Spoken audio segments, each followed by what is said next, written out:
पास आकर सब दूर चले जाते हैं, अकेले थे हम अकेले रह जाते हैं, और दिल के जख्म हम किसको दिखाएं, मरहम लगाने वाले ही जख्म दे जाते हैं।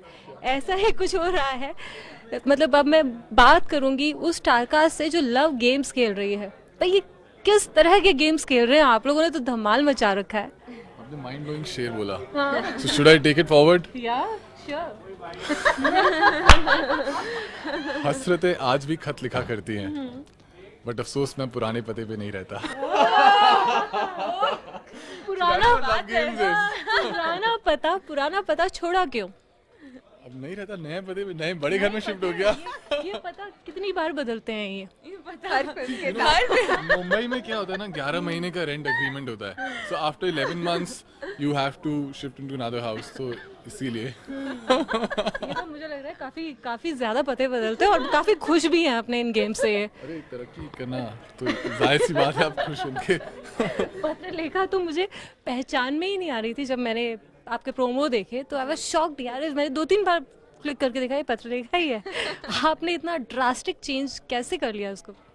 कैसे किया मुझे नहीं पता, पर विक्रम सर, विशेष फिल्म भट्ट साहब ने मुझ पे विश्वास किया, और मैंने I blindly believed in them, और उन्होंने जो मुझे बोला करने के लिए, like I am talking about the transformation, मेरे बाल, मेरे मेकअप, मेरे hair, I had complete faith in them and I just did it, because इतना अच्छा ट्रांसफॉर्मेशन कितने एक्ट्रेसेस को मिलता है। और भट्ट साहब ने मेरी पहली फिल्म भी प्रोड्यूस की थी, तो he had that faith in me is a big thing. और वो फेथ आपने बिल्कुल खरी उतरी है उस ट्रस्ट पर, फेथ पे। आपको कैसे लग रहे थे अलीशा इनके लुक्स? मैं तो actually I know Patralekha personally also, और मैं इनको बहुत ही खूबसूरत मानती हूँ, दिल से और बाहर से भी। I think she is one of the most beautiful people. So अब हम भाई मुंडे से भी पूछ लेते हैं। हम हैंडसम मुंडा खड़ा हो तो कैसे लगे पत्रलेखा के लुक्स? क्योंकि आप उनको वैसे तो गेम्स खेल ही रहे हैं, पर बताना तो पड़ेगा, दोनों में से कौन ज़्यादा अच्छी है? मतलब गेम्स खेलने में वो ज्यादा अच्छी है, and she's a doctor, so she can treat all the wounds that you get while playing the games. Is this true or not? नहीं, वो कैरेक्टर वैसा है, लेकिन गौरव तो But what I'll tell you about her is, जब मुझे actually पता चला कि Patralekha is doing this film, मैं बहुत खुश था यार, क्योंकि जो पिछली फिल्म इसने की थी सिटी लाइट्स, इसको बहुत ही क्रिटिकल अक्लेम मिला था। मैंने ही मूवी देखी थी, I thought she is a fantastic actor. और जब लव गेम्स जिस तरह की फिल्म है उसमें पत्रलेखा इन्वॉल्व होती, तो आई थॉट उसको काफ़ी एक अच्छा एज देगी फिल्म को। So I was very happy to be part of, and she is looking hot in the film. I mean, and मेरे से अच्छे से कौन बता सकता है। बिल्कुल। अलीशा, आप बिल्कुल सीधी सादी मुझे भोली भाली नजर आ रही है हम लोगों को, जो प्रोमोज देख रहे हैं हम लोग। सिर्फ प्रोमोज में नहीं, अब उसमें वाकई फिल्म में आपका कैरेक्टर है क्या?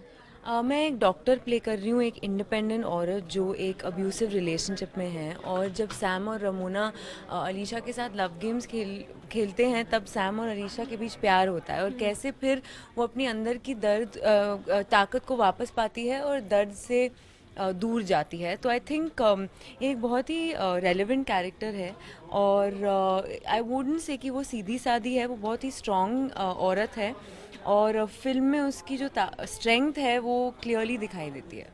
जिस तरह से अभी आपने अब्यूजिव रिलेशनशिप की बात की है, इसी तरह से बॉलीवुड में भी मैं एक बार भट्ट साहब की बात ही पढ़ रही थी कि उन्होंने एक इंटरव्यू में कहा कि हीरोइंस के साथ भी ये होता है, स्पेशली बॉलीवुड में। तो आप लोगों का कभी कोई एक्सपीरियंस रहा है ऐसा? नहीं, मेरा कोई एक्सपीरियंस नहीं रहा। दुआ कीजिए कि ना हो भी ना, पर मुझे लगता है कि आपको उतना स्ट्रांग बनना पड़ेगा। अगर कोई आपको अब्यूज़ कर रहा है, then you have to fight back, you have to take a stand, क्योंकि अगर आप खुद के लिए स्टैंड नहीं लोगे तो इस दुनिया में आपके लिए कोई भी आपके लिए स्टैंड नहीं ले सकता। लेकिन बहुत ज़्यादा लड़कियां जो होती हैं वो खुलकर अपनी बात नहीं कहती हैं। क्यों, मतलब क्या लगता है? जैसे अलीशा के साथ भी यही है कि वो काफ़ी सालों से ये मतलब आदमी के साथ है जो हितेन तेजवानी प्ले कर रहे हैं, और एक इंडिपेंडेंट औरत होने के बावजूद भी उसको कहीं ना कहीं पता नहीं, उसको वो मोटिवेशन नहीं मिलता है वो सिचुएशन छोड़ने के लिए।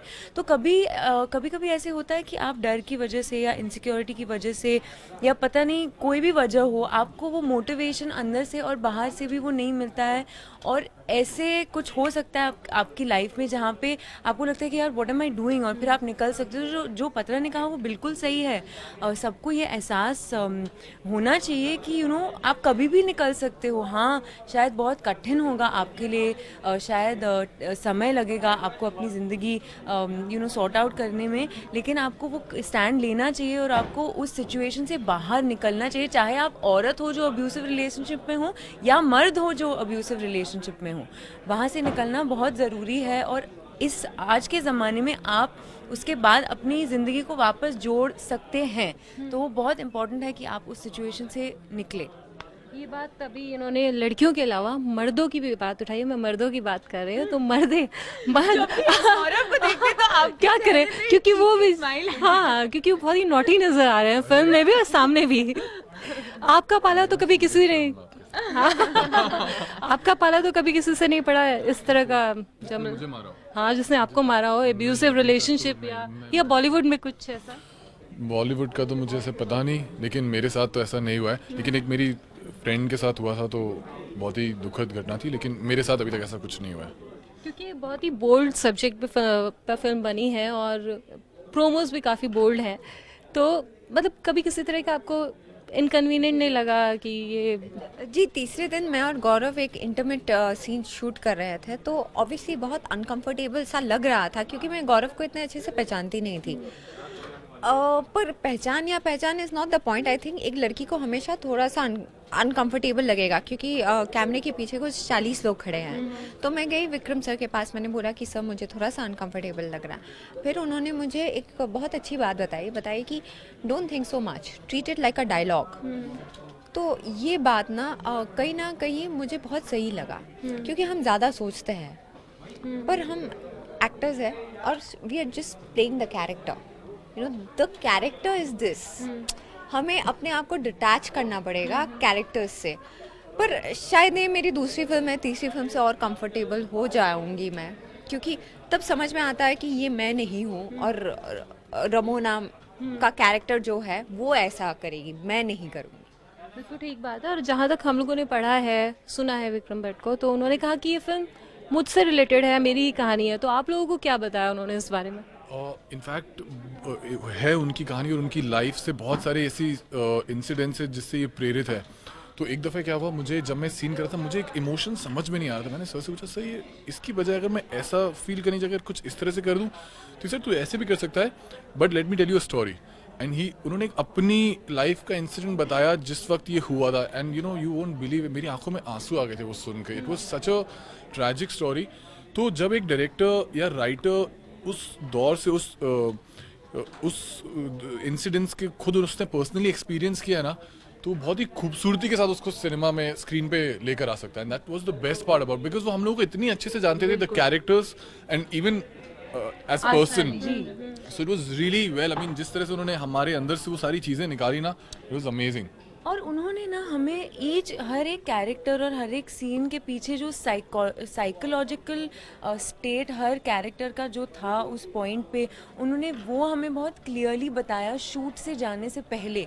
और भट्ट साहब ने भी हमारे साथ वर्कशॉप्स किए जहाँ पे हमें मतलब अंदर कैरेक्टर्स के मन में क्या चल रहा है, दिलों में क्या चल रहा है, तो इतने इंटेंसली उनको जान के हम गए शूट करने के लिए, क्योंकि विक्रम सर खुद ऐसे लोगों को जानते हैं और वो खुद उनके साथ कई चीज़ें हुए हैं जो फिल्म में दर्शा रहे। तो आई थिंक वो एनर्जी फिर सेट पे बहुत अलग होता है, क्योंकि आप कंप्लीटली सरेंडर कर सकते हो अपने आप को एज एक्टर्स, तो आई थिंक हम तीनों ने, आई मीन ये तो हम बेसिकली बहुत लकी है।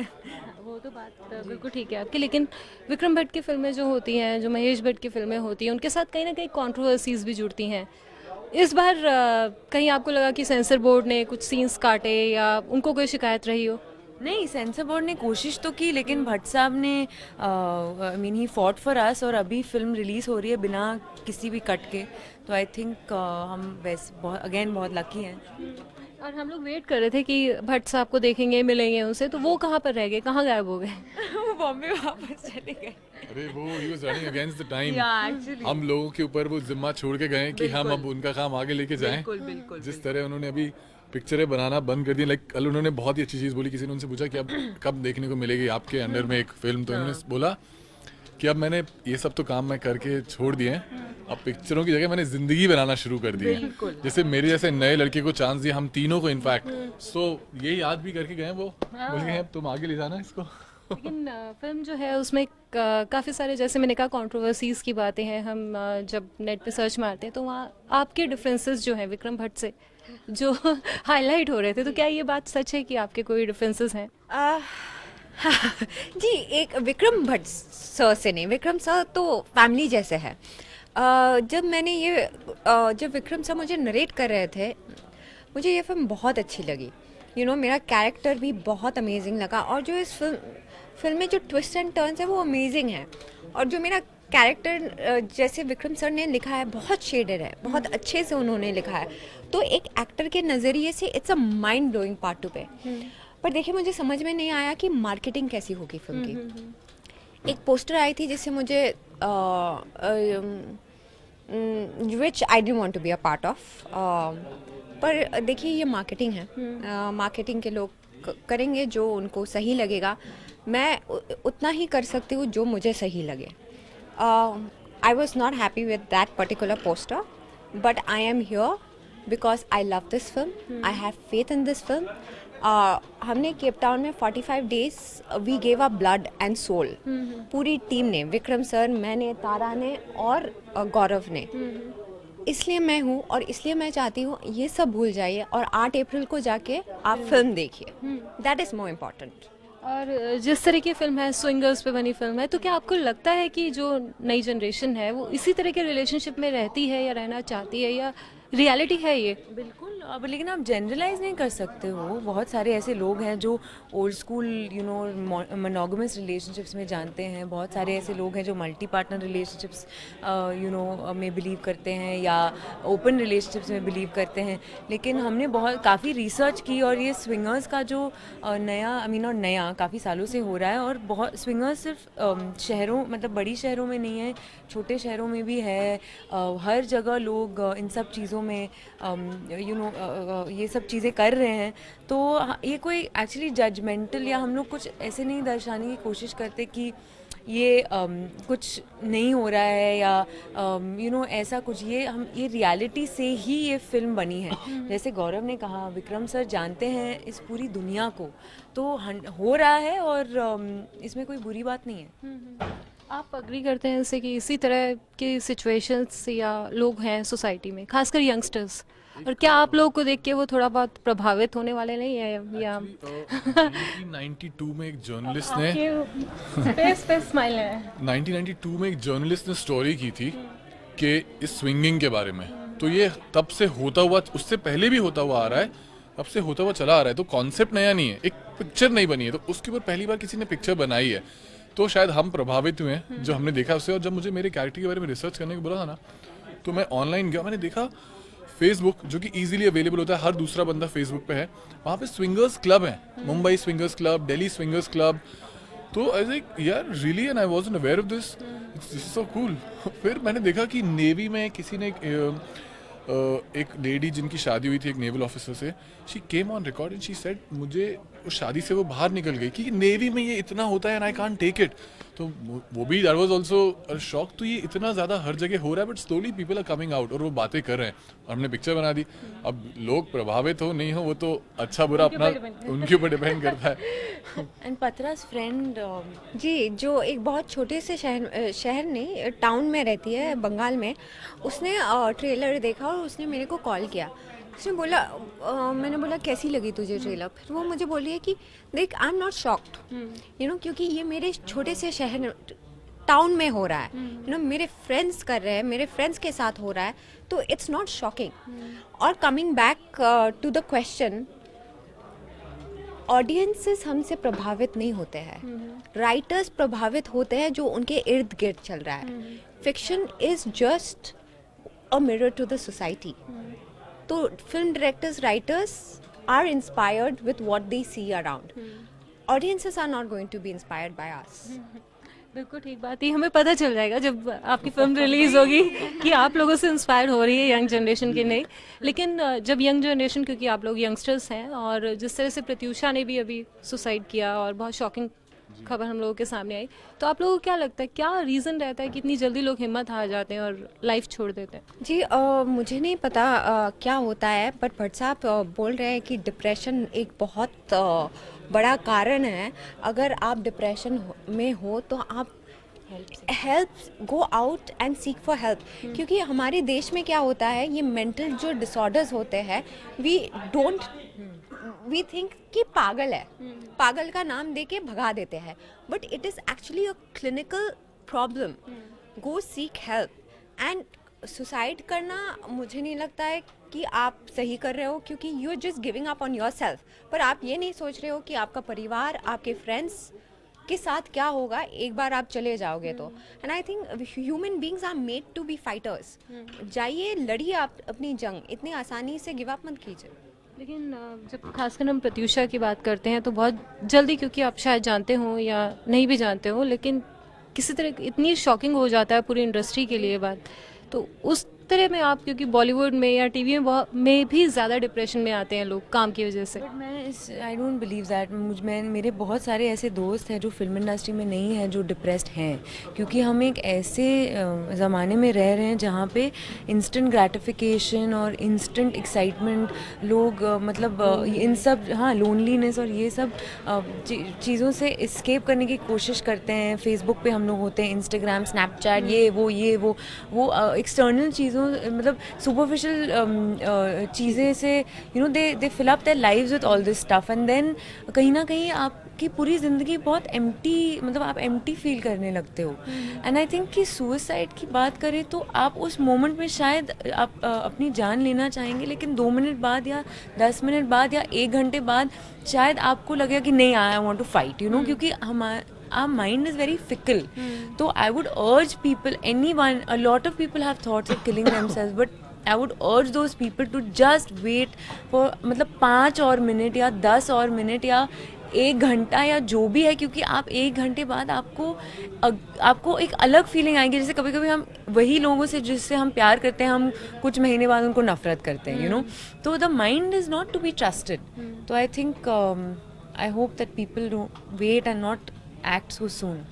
और क्योंकि ज़्यादातर किस्से लड़कों की वजह से होते हैं, आप मुझे मत कहिएगा कि स्माइल आ जाती है, लड़कियां जो होती हैं मुझे लगता है ज़्यादा इमोशनल होती हैं। I don't agree. मुझे लगता है कि लड़के भी इमोशनल हैं, और ये बहुत अनफेयर है कहना कि लड़कों की वजह से ये सब होता है।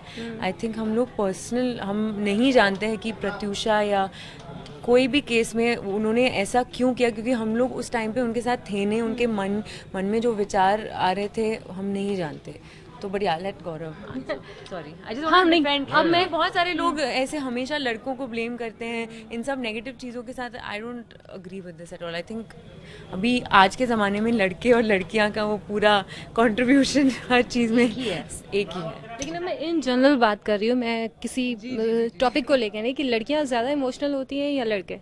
मुझे तो लगता है आज के ज़माने में लड़के इमोशनल फूल्स कुछ ज़्यादा ही होते हैं इनफैक्ट। हाँ, सीरियसली, मतलब women in fact are much more independent these days. Some, I mean, I don't know, it's a great thing, but somewhere लड़के थोड़े से, बट ऐसा कुछ कह नहीं सकते यार, वो it's each to his own है। अभी जो हमारी फिल्म इंडस्ट्री, एंटरटेनमेंट इंडस्ट्री, वहाँ पे कॉम्पिटिशन इतना ज़्यादा है और जगह उतनी नहीं है। जैसे हर रोज़ मुंबई में ना जाने कितने लोग आते हैं और कितने वापस चले जाते हैं। तो मेरे साथ भी ये हुआ था, जब मैं एक छोटे से गांव से आया था मध्य प्रदेश में, मैं मुंबई में किसी को नहीं जानता था, and it took me a long time to get a film. तो उस दौरान जो लोनलीनेस होती है, रिजेक्शंस होते हैं, अकेलापन होता है, आप कई इन सब के थ्रू गुजरते हो तभी एक मुकाम हासिल कर पाते हो। तो अगर आप गिव अप कर दोगे तो मतलब ऑब्वियसली बहुत ही एक सॉलिड रीज़न होगा जिसके लिए जो हुआ है वो किया होगा, लेकिन सबसे बड़ा आपकी फैमिली को खामियाजा भुगतना पड़ता है उसका। आप तो चले जाते हैं, लेकिन उनका जो दर्द होता है ना, उनको लगता होगा यार हमारे जीते जी वो इस दर्द से गुजरी थी, हमें पता भी नहीं चला। तो वो उनको अपनी पूरी ज़िंदगी उस पेन के थ्रू जीना पड़ता है। सो आई थिंक, मतलब मैं राजकुमार हिरानी साहब का बहुत बड़ा फ़ैन हूँ। उन्होंने 3 इडियट्स में एक बात बताई थी कि if you ever going through something like this, आप अपने वॉलेट में अपने माँ बाप की पिक्चर रखिए और उनको देखिए। जब भी आपके मन में ऐसा ख्याल आए तो आपको पता चलेगा कि आपके जाने के बाद उन पे क्या बीतेगी. So I mean that's the only thing I can say, and never ever do it. Just fight it. I mean like she said, हो सकता है 2 मिनट बाद, 5 मिनट बाद, 10 मिनट बाद आपका थॉट चेंज हो जाए आपका. So just fight it, go out. वहाँ पे लोग हैं जो आपको चाहते हैं. Just ask for help. बिल्कुल ठीक बात है. और क्योंकि आप तीनों साथ में और आपकी फिल्म में बहुत सारा प्यार भी है, मुझे पता नहीं कौन सा वाला है, लेकिन do you believe in love? All of you? Absolutely love is a healer. Yes. और शादी जैसे इंस्टीट्यूशन में आप बिलीव करते हैं? क्योंकि करते हैं या नहीं? क्योंकि विक्रम भट्ट साहब तो बिल्कुल नहीं करते हैं. मैं बिल्कुल करती हूँ शादी में बिलीव. और at some point I want to get married and have babies. कितने? जितना हो सके. ये तो क्रिकेट टीम तैयार होने वाली है. मैं शादी में बिलीव करती हूँ, लेकिन not as a declaration of commitment, you know. अगर मैं किसी के साथ में हूँ तो वो शादी समानी है मेरे लिए. तो आई थिंक पत्रा ऑल्सो कहीं ना कहीं इज लाइक दैट ऑल्सो. तो I think if I am with someone then I am married to them without the contract. तो मेरे लिए शादी वैसे ही है. It's just a social obligation. बस एग्जैक्टली. मैं तो जब भी अपने माँ बाप को देखता हूँ तो मुझे लगता है यार इससे अच्छी चीज़ हो नहीं सकती. जो वो ओल्ड स्कूल जो डिपेंडेंसी एक दूसरे पर जो प्यार, I mean I feel it's the companionship. It's I mean मैं old conservative, I would love to get married. मतलब जब भी old conservative love games love game, I mean पता इट्स माय जॉब. बदल के फिर शादी कर ली. But I would love to get married. I believe in it hardcore. और आपकी फिल्म का म्यूजिक जो है वो भी रॉक कर रहा है और सब लोगों की जुबान पे चढ़ा है. आप लोगों का फेवरेट गाना और गा के सुनाना पड़ेगा. ताशु गाएगी, वो अद्भुत सिंगर है. अद्भुत सिंगर है हमारी. नहीं मतलब ये तो माइंड ब्लोइंग सिंगर Mind है. blowing. अद्भुत सिंगर तो हम हैं. अद्भुत मतलब अच्छे तरीके से. हाँ मतलब अच्छा, should I sing? Yeah. अच्छा, but एक सेकेंड. हाँ, मैं लिरिक्स पढ़ के और ये अरे, I professional get too singer है. I get too nervous. अच्छा, okay. Which song should I sing? मैं मोहब्बत गाऊँ की आवारी? आवारी. अच्छा, okay, फिर मुझे पता है. ओके. अभी इतना कुछ कह दिया. अच्छा, मैं माइक खोल सकती हूँ. तेरे खुदा से मांगू मैं क्या, मुझको दुआएं आती नहीं. तुझसे मोहब्बत कैसे करूं मैं, मुझको वफाएं आती नहीं. क्या बात है, क्या बात है भाई. और अब मैं चाहूँगी कि जाते जाते, क्योंकि आप न्यूज़ वर्ल्ड इंडिया के ऑफिस में हैं, तो सारे व्यूवर्स को हमारे लव टिप्स जो देना चाहें. Love tips. Love conquers last. प्यार में हो तो लॉयल रहना और सच्चे दिल से प्यार करना और प्रेशियस रखना अपनी प्यार को. लव इज़ अ हीलर, जैसे मैंने बोला है. प्यार पे विश्वास कीजिए. और यू नो वॉर प्यार के बगैर जीता नहीं जाता है. जैसा आपको ठीक लगे वैसा करना. मैं तो कोई मुझे लगा लव गुरु कहेंगे प्यार और दुश्मनी में सब कुछ जायज है. हाँ सब कुछ जायज़ है. लव गेम्स भी खेलना, मतलब do what you feel like doing यार. Who am I to preach. जो आपका दिल करे करो. लव करना है करो, लस्ट करना है करो. मतलब मुझे लगता है कि ये फिल्म देखने के बाद आप लव और लस्ट में खेलो. फर्क कर पाएंगे और लव गेम्स खेल If you're able to do it in the times of lust, mind या blowing. एक्चुअली ये फिल्म जो है यही है, love in the time of last. Love in the times of last. तो आई थिंक या love love love. और चलिए, थैंक यू सो मच हमसे बात करने के लिए और हमारे साथ टाइम स्पेंड करने के लिए. Thank you. Thank you so much. 8 अप्रैल को फिल्म आ रही है. प्लीज जाके Please देखिए. जाके देखो please. Thank you so much. तो प्लीज देखना ना भूलिएगा लव और लस्ट का combination. Thank you so much. Thank you.